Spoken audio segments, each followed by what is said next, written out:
Assalamualaikum warahmatullahi wabarakatuh.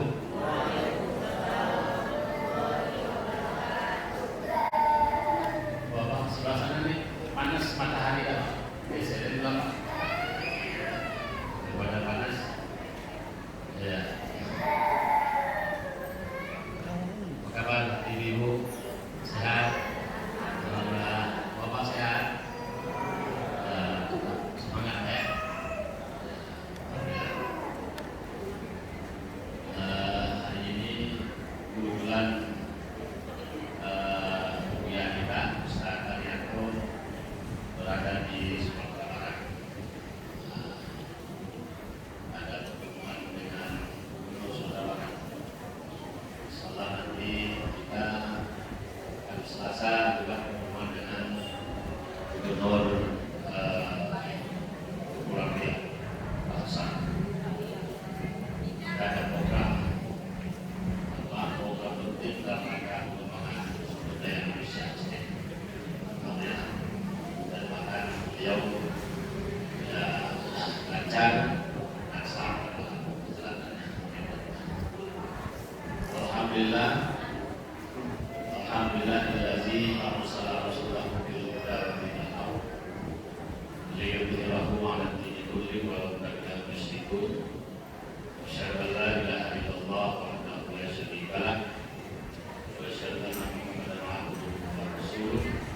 Allahumma shalli 'ala sayyidina Muhammad wa 'ala ali sayyidina Muhammad. Bismillahirrahmanirrahim. Ya bunayya la tusyrik billah inna syirka la zulmun. Wahai anakku, jangan engkau syarikatkan Allah. Jangan engkau menjadi musyrik dengan Allah. Inna syirka, sesungguhnya syirik itu la zulmun azim, merupakan kezaliman yang sangat besar. Surat Luqman ayat 13 itu nasihat seorang ayah Imam Hakim kepada putranya. Kita ini kan orang yang pondok ini sebenarnya cerminan daripada Luqman Hakim, juga cerminan dari Nabi Yakub. Nabi Yakub ketika usianya sudah sangat lanjut, kemudian manhasarul maut, ketika sudah mendekati kematian, kumpul seluruh anak-anaknya. Nah, dia bilang, dia tanya pada satu persatu anaknya, wahai anakku, ya, siapa yang engkau sembah setelah mata bulu mempah? Siapa Tuhanmu yang sembah mempah setelah ini? Itu pertanyaan seorang ayah yang selalu memperhatikan anak.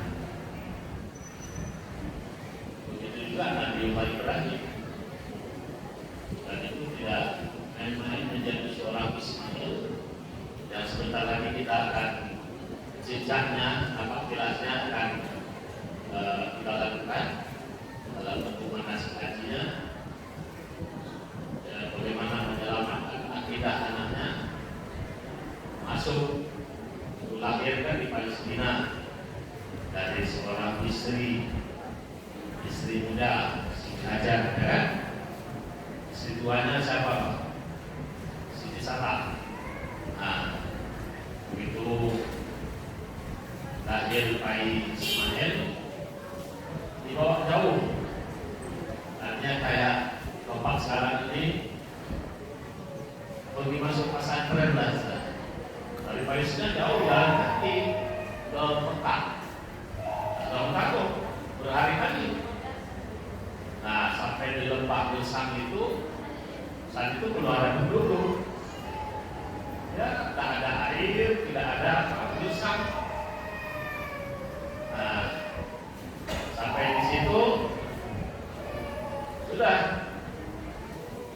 Dia pun berbalik arah, mau balik lagi ke Palestina. Istrinya manggil-manggil, abang, nah mana? Engkau tinggalkan kami berdua di sini 800, tak ada bekal apa-apa. Dia kerja itu. Ketika si Dadan nanya, wahai abang, apakah ini perintah dari Allah? Nah, aku sekali benar, ini perintah dari Allah. Perintah menyelamatkan. Istilahnya anaknya sudah masuk pesantren, ya, di Mekah. Artinya menyelamatkan akidahnya memang tidak mudah. Bayangkan dia Ibrahim usia udah tua bangka, belum punya anak. Hari-hari dalam ibadahnya, dalam doanya disebutkan, ya Allah, abdi habli minas sholih. Ya Allah, berikan aku seorang anak yang saleh. Itu aja semuanya. Sudah tua. Nah, tetapi pada akhirnya Allah menjawab doa Ibrahim. Ya. Wa basyarnahu bi ghulamin. Maka Allah memberikan kabar gembira kepada Nabi Ibrahim kelahiran seorang putra. Tapi cobaannya luar biasa. Di samping istilahnya uangnya ke 200, setelah itu Allah perintah uji lagi dengan supaya nyembelih. Bayangkan kalau itu kita dapat anak susah, ya kan? Sudah mulai mulai sedang senang-senangnya mata-mata lagi usia-usia ya belum remaja sana, lagi bijak. Falamma balagha ma'ahu as-sa'ya qala ya bunayya inni ara fil manam. Ketika anaknya sudah mulai ada berjalan dari remaja-remajanya, dia bermimpi, ini ara fil manam. Sesungguhnya aku bermimpi, di dalam mimpiku Ani azbahuka. Dia panggil Ismail sini lah. Ayah kalimatnya mimpi. Sudah berita mimpi apa ya? Ayah mimpi menyembelihmu. Azbahuka. Ayah mimpi menyembelihmu. Luar biasa. Sebab kalau hanya anak yang cerdas tapi tidak ada akhlak, akidahnya tidak kuat. Tapi coba apa jawaban daripada Ismail? Fanzur maza tara, bagaimana pendapatmu? Bayangkan aja, ini perintah Allah nyembelih anak, masih nanya pada anak, apa pendapatmu? Anak mesra sekali. Keren aja. Jadi kesedihannya dipendam. Seorang ayah ini luar biasa tanggung jawabnya. Tapi bagaimana simbola antara perintah Allah ini dengan anak yang paling disayangi. Maha Ta'ala, bagaimana pendapatmu? Apa jawab? Qala ya abadi ma satajiduni insyaallah minas sabirin. Ayah, kalau itu memang perintah Allah ya, laksanakan ya. Begitu jawabannya. Pak, tidak hebat. Ini kadang-kadang kita baru suruh salat aja tak melawan ya. Bukan hanya beli lehernya. Nah, waktu kita masuk tuh, sebentar lagi lah. Coba kalau kita bisa bayangkan kalau anak tidak anak soleh tapi anak hebat, cerdas, otaknya bagus, matematika 10, ya tinggi, mungkin jawabannya begitu ya. Ayahnya udah tua, sekarang dia mati. Gantian aja. Saya itu masih lama hidupnya, masih anak-anak. Kan lebih bagus. secara logika tentu lebih bagus ayah saja disembelih. Berapa banyak sekarang anak-anak yang bunuh ayah, ya kan? Kandung, ibu kandung. Pak, ini peristiwa kemanusiaan. Kebetulan ini Allah contoh kepada Nabi. Memang Nabi itu lebih berat lagi cobaan. Nah, kami yakin juga. Apalagi biasanya ini yang cobaan itu yang paling berat menjauhkan anak. Biasanya bukan bapak yang paling berat. Anak-anak yang baru-baru misalnya tamat SD, ya kan? Ibu-ibu biasanya capek lari Pak ya. Benar ada. Nah itu diam aja. Orang diam ya, emang iya. Benar iya. Ya, tapi kadang-kadang ibu pandai ibu juga. Itu makanya ya ini tanggal berapa ya? Biasanya pertemuan anak itu tanggal ya. Sebulan sekali kan gitu ya. Pagi mau berangkat aja mau ibu itu biasanya lebih besar. Tapi kalau ayahnya sayang luar biasa, sayang tapi pandai menyembunyikan. Bayangkan aja semuanya pada diri. Kalau ini terjadi pada kita. Tapi itulah bahwa karena kehidupan Allah berikan ini ditakdirkan kepada setiap manusia semenjak para nabi, para rasul kepada umat manusia, hidup ini di dunia hanya sekali. Hanya sekali. Dirimu hanya sekali. Untuk itu orang-orang beriman yang dikehendaki oleh Rasulullah adalah umat ini tidak boleh gagal. Umat akhir zaman ini tidak boleh gagal hidup yang hanya satu kali. Tak boleh gagal. Tak boleh gagal di mana? Kalau kita dulu dari surga, kita hendaknya pulang juga ke surga. Tidak boleh. Amin ya rabbal alamin. Amin. Amin ya Allah. Amin. Jadi kita harus itu binasa, kita boleh gagal. Kita tak boleh gagal. Bapak ibu kita ini, saya, bapak, ibu, kita tidak mau gagal. Begitu juga anak-anak kita. Itu makanya bapak ibu, saya, alhamdulillah anak-anak saya semua saya didik di pesantren, termasuk bapak ibu, di sekolah agama. Begitu juga ayah saya dulu. Saya sekolah dari MI dulu, kemudian masuk pesantren, tapi sekolah juga di sekolah madrasah, tapi di pesantren. Nah, kemudian baru setelah tamat tingkat SMA, setelah lulus pesantren, baru kita diberikan kebebasan untuk memilih kuliah. Nah, kuliah di Ebulan, amannya masih, tapi tak ada persoalan.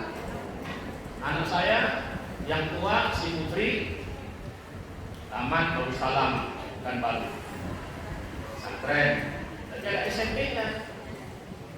Kemudian masuk Madrasah Aliyah Negeri Batam yang di Sagulung itu.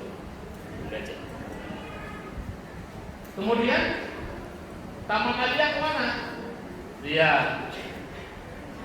tidak mau sekolah yang lain kecuali kedokteran. Oh, habis-habisan bimbingan sampai 3 bulan di Jakarta. Pilihannya harus UI.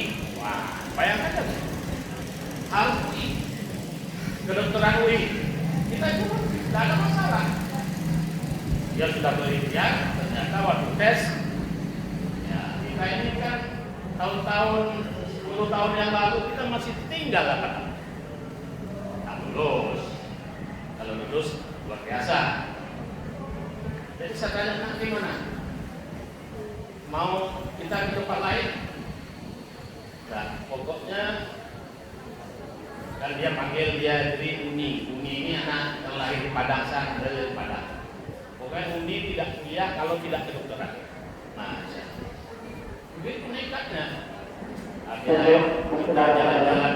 Menurut kepada bapak dan ibu yang anaknya di asrama, kami mengundang untuk menghadiri acara resmi pengantar dimulai. Sekali lagi, menurut kepada bapak dan ibu yang anaknya di asrama, Ada sebagian tinggi dia di asrama. acara dimulai dan terima kasih. Baik. Ajak semuanya dengan tausiah. Nah, singkatnya artinya jalan-jalan ke Sumatera Barat, ada buka extension di Yunan, ada buka juga di Baitur Rahman. Nanti ikut tes Baitur Rahman duluan, lulus. Karena ini sudah dapat juga extension di Yunan, mungkin tidak mau ambil Baitur Rahman. Alhamdulillah, walaupun suami kamu jadi dokter juga, jadi dokter sekarang. Namanya Dokter Putri Makhluk Bulan.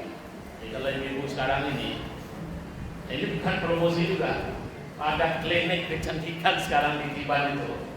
Ya, ibu-ibu ini yang banyak nih. Itu antri sampai seminggu, Pak. Seminggu antri untuk bisa dapat facial dan apa. Kita kalau bapak ini tidak ada ibu lah ya. Bapaknya kegantengan. Nah, itu makanya bapaknya ganteng terus kan. Gitu Pak. Ini motivasi. Nah, anak saya nomor 2 itu masuk pesantren di Palembang, tak selesai, masuk SMP 3 di Batam, selesai, setelah itu minta masuk pesantren lagi ke Asalam Solo. Sudah tamat di Asalam Solo, kuliah di Fakultas Teknik Muhammadiyah di Jogja. Saya dicita-cita ini anak ini kok rumah saya jadi ulama. Itu sudah saat ya Allah berikan anakku ini jadi ulama. Jadi maka saya nulis surat ke Timur Tengah, ke Universitas Madinah. Ya, 5 orang saya bukan anak saya saja, ada anak putri, ada berapa orang, 5 orang. Nah ternyata doa saya dikabulkan, diterima dia sendiri, namanya Maulana Abdul Aziz. Akhirnya diterima. Tamat 6 tahun jurusan hadis, fakultas hadis Universitas Madinah. Alhamdulillah. Jadi Allah kabulkan doa itu doa. Makanya ini bapak-bapak ini sudah dalam bimbingan doa dari Allah Subhanahu wa taala.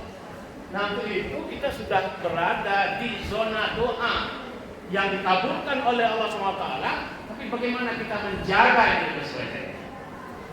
Nah, ini supaya kita tahu apa memang berat Pak. Bukan hanya berat kita berpisah dengan anak, tapi berat yang lain-lain, berat masalah ya tantangan lah dan sebagainya. Ya, kami pun di sini sekolah kita ini masuk 28 tahun ini. Ini hutan dulu awalnya. Saya masih aktif di Kementerian Agama. Ustaz Arianto datang, Pak, saya dari Dewan Dakwah. Tugaskan saya di mana terserah Bapak. Nah, itu saya bilang saya ada kegiatan penyuluhan di daerah Interland, Pulau. Salah satu ini dapur 12. Dulu masih ada banyak dapur, tinggal satu ya. Saya bawa malam, itulah kami. Beliau belum keluarga saya. Itu di Masjid An-Nikmah. Masih ada masjid dari pengurusan. Semoga namanya An-Nikmah. Kami malam itu di sebuah nyamuk. Tahun berapa ya? 95 ya? 95. Nah, mulai. Jadi kita tak bisa berangkat jalan ini begitu. Kita berangkat lewat Sabulung, Pelabuhan Sabulung, pakai bot pancung di sini. Nah, pelan-pelan ini sudah kita mulai bangun. Pertama itu di masjid itu sekolahnya, ngajinya. Ada kita bangun berapa lokal di sana masih ada. Nah, dalam keasiran kita buatlah nama Yayasan An-Nikmah. Ya, saya pendirinya, saya Pak Kiai Diki Suryadi almarhum baru kemarin meninggal tahun 2021 kemarin. Kemudian ada Dr. Gigi Zulkarnain, mungkin Bapak Ibu kenal lah, dan Dr. Rahman beliau sudah kembali juga kepada Allah. Nah, kemudian Ustaz Arianto, satu lagi adalah Direktur Persilupatan waktu itu, Pak Rama Prihandana, sekarang tidak Jakarta. Ke situ. Ini sejarah singkat. Tujuannya apa dulu? Bagaimana kita anak-anak menceritakan anak-anak di internet? Karena kita tidak kebayang ada jalan seperti yang sekarang ini. Mulailah Pak Arianto ini mulai buka jalan-jalan. Artinya penduduk ini mulailah ada jalan pakai ojek. Suatu ketika Pak Ismet bilang, Jol, Bapak mau nengok apa yang kamu bina di daerah Dapur Waras. Oke, Bapak tak bisa pakai ini, mungkin bisa pakai motor. Oke, jadi Pak Arianto jemput pakai ojek ke depan sana.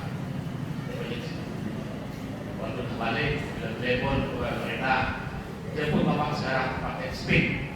Artinya kereta jemput pakai speed. Tak berani lagi. Itulah kondisi 28 tahun yang lalu. Oke. Sekarang ini anikmat kita punya sejarah. Ya, sejarah bagaimana disinilah kita ingin dalam rangka memproses untuk menyelamatkan kita daripada saya mantap masih diberikan keluarga. Pak Kiai ini sudah kembali kepada Allah. Saya dalam kondisi usia sekarang seperti ini. Ya, doakan siap ya Pak. Saya baru 46 Pak.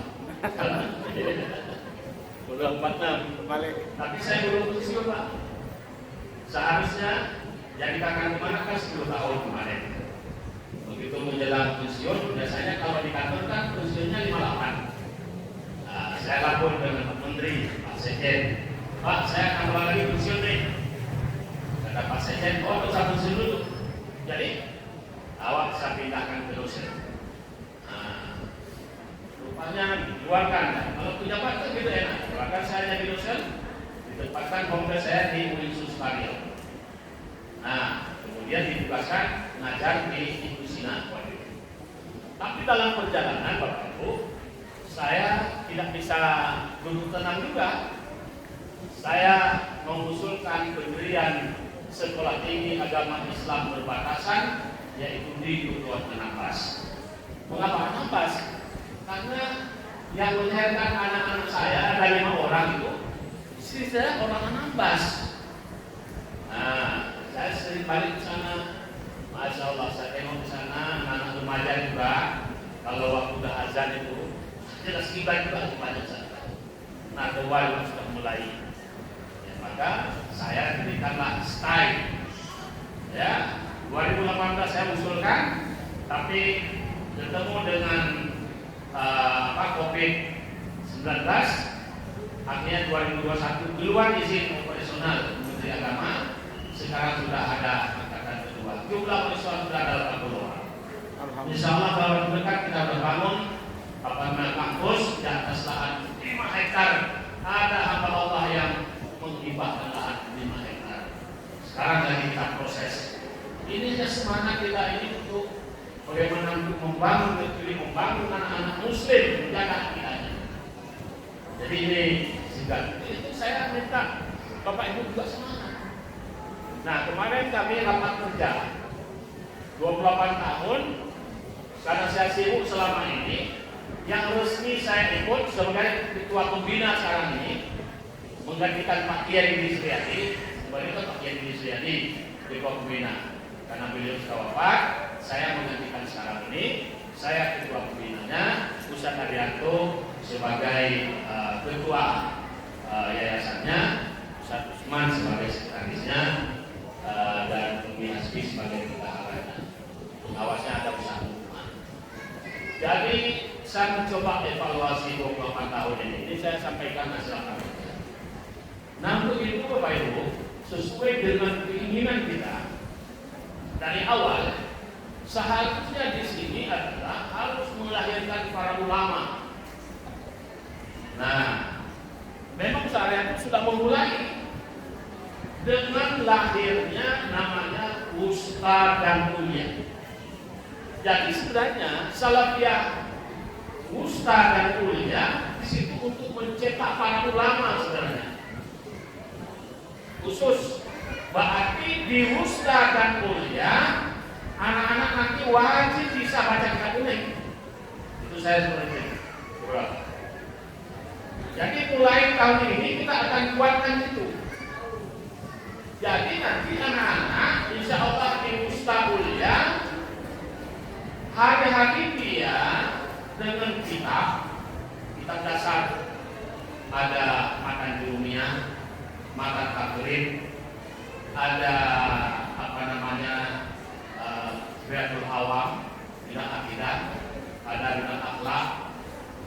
Jadi itu semuanya dalam bentuk baca kitab. 3 tahun di Wusta, nanti 3 tahun di kuliah.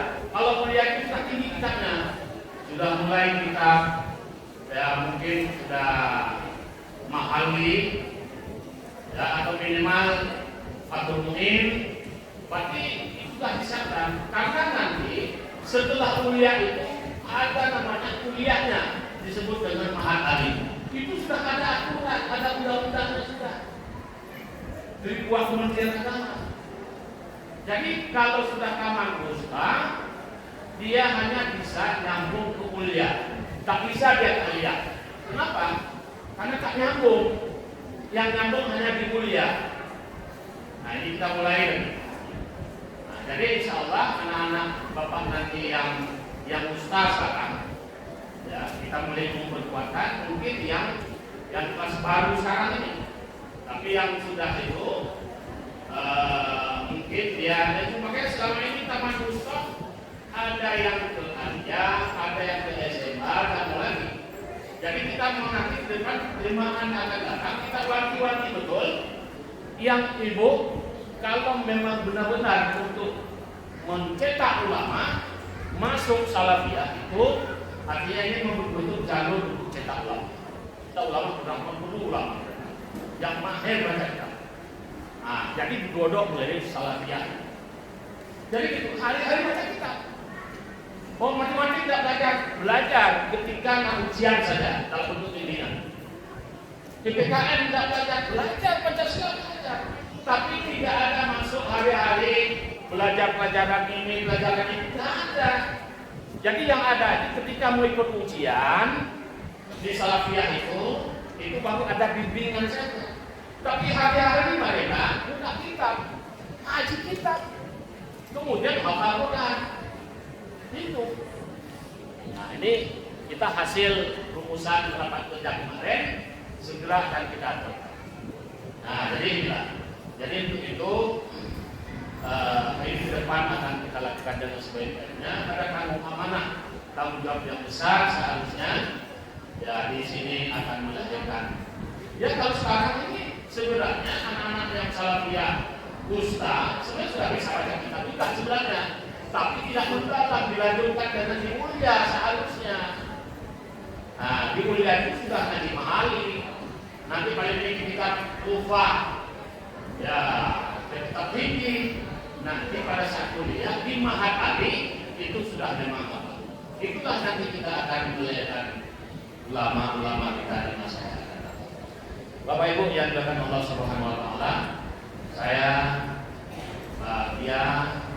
bangga hari ini saya bisa ketemu langsung dengan notabene-nya ini ayah-ayah dari santri-santri yang sudah yang sudah lama tadinya, baik yang di salafiyah, baik yang di SMP.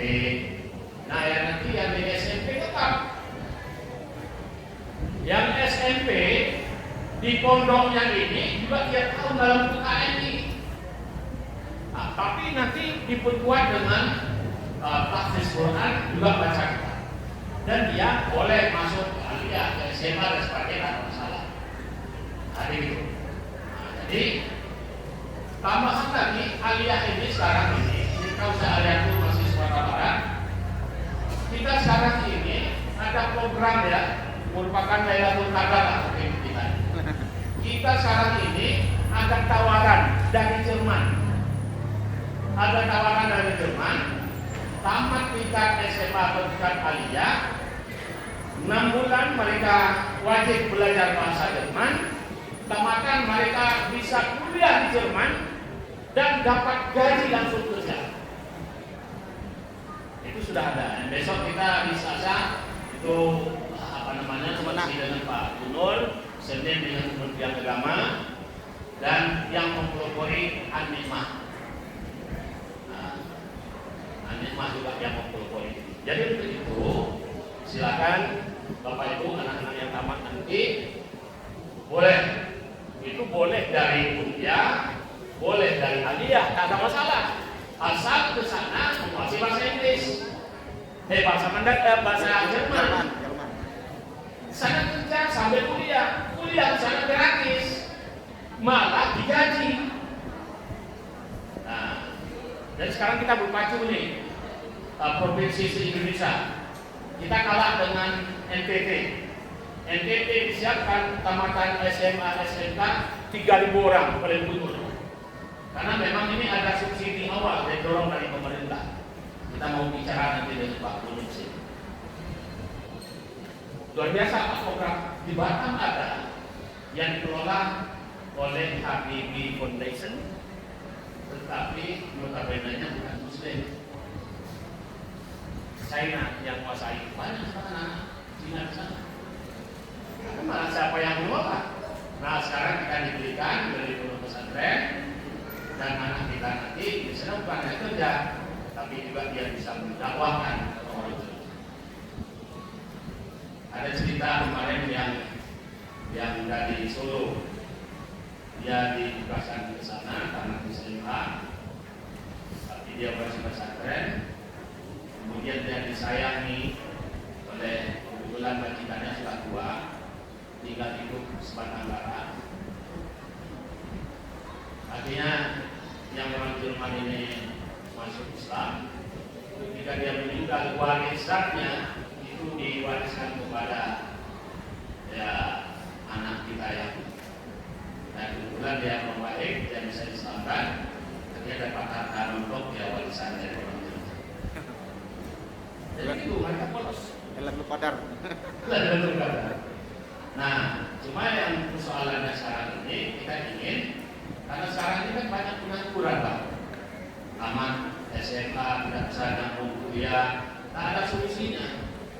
Atau sudah kuliah, tak juga dapat lapangan kerja. Nah sekarang mumpung ini dengan modal dia menguasai bahasa Jerman, hanya butuh 6 bulan menguasai bahasa Jerman ini hanya 18 juta saja. Maka kita harap 18 juta ini mendapat di backup oleh pemerintah. Maka anak itu berangkat secara gratis ke sana, nanti semuanya bisa lihat. Yang sudah berangkat, yang sudah itu gaji di sana 30 juta sudah. Berarti dia bisa membayar utang-utang dia yang keluarga tinggal, kemudian dia sudah bisa. Dan biaya gratis. Mudah-mudahan kegiatan ini bisa terus dilakukan. Saya berharap karena program kita paling awal adalah aliyah ini yang kita produkkan untuk apakah kelas terakhir mereka menguasai bahasa Jerman dan itu sudah bisa langsung kuliah di Jerman notabene gratis. Soal pendidikan di Jerman Pak, kalau untuk pendidikannya kita tinggal 50 tahun dengan kita semua mesti bayar. Saya sudah gratis, suka-suka asal ada kemampuan untuk kuliah di sana. Ini informasi yang perlu kita sampaikan. Mudah-mudahan kita bisa semangat dalam rangka ini anak kita di masa akan datang. Mudah-mudahan dengan nikmat kita masih bisa berbagi, bisa kita berbuat dan inilah yang kami ingin sampaikan pada Bapak Ibu semuanya, orang tua yang hadir pada kesempatan ini. Mohon maaf sekaligus mewakili Ustaz Arianto beliau tidak bisa bersama kita pada hari ini. Insyaallah tadi Ustaz Hasbi sudah sampaikan, silakan kalau pulang anak dibimbing bapak yang baik, insyaallah ya. Jadi lihatlah apa hasilnya. Saya berharap saya sampaikan anak-anak, karena saya insyaallah seminggu sekali sudah mulai belajar juga di sini untuk membimbing Al-Quran anak-anak. Hasilnya kita bimbing mereka. Jadi bapak nanti lihat ya, nanti dikoreksi tanda keberhasilannya bukan bapaknya, tetapi akhlaknya. Nanti bapak tengok adalah kalau bapak masih mungkin, ibu masih mungkin suruh salat, berarti buat catatan kasih tahu kita. Tapi kalau anak-anak kita diam aja nanti dia sudah mulai salat, perlu disuruh lagi dah gerak sendiri dan sebagainya, maka berikan dia. Ya, kalau belum, tapi jangan putus asa, karena karakter anak-anak kita ini memang tidak bisa sekali kan. Jadi ukuran berhasilnya diukur dengan masalah pertama sabrun min Allah. Jadi ya itu nasihat untuk hakim.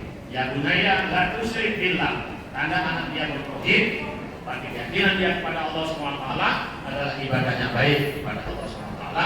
Insya Allah nanti juga baik dan mungkin itu saja yang dapat saya sampaikan. Karena saya jam 10 ini juga harus ke belakang Padang. Jadi saya kira Bapak Ibu menerima rapor dan sebagainya. Demikian saya mohon maaf yang sebesar-besarnya. Wabillahi taufiq wal hidayah. Wassalamualaikum warahmatullahi wabarakatuh. Waalaikumsalam.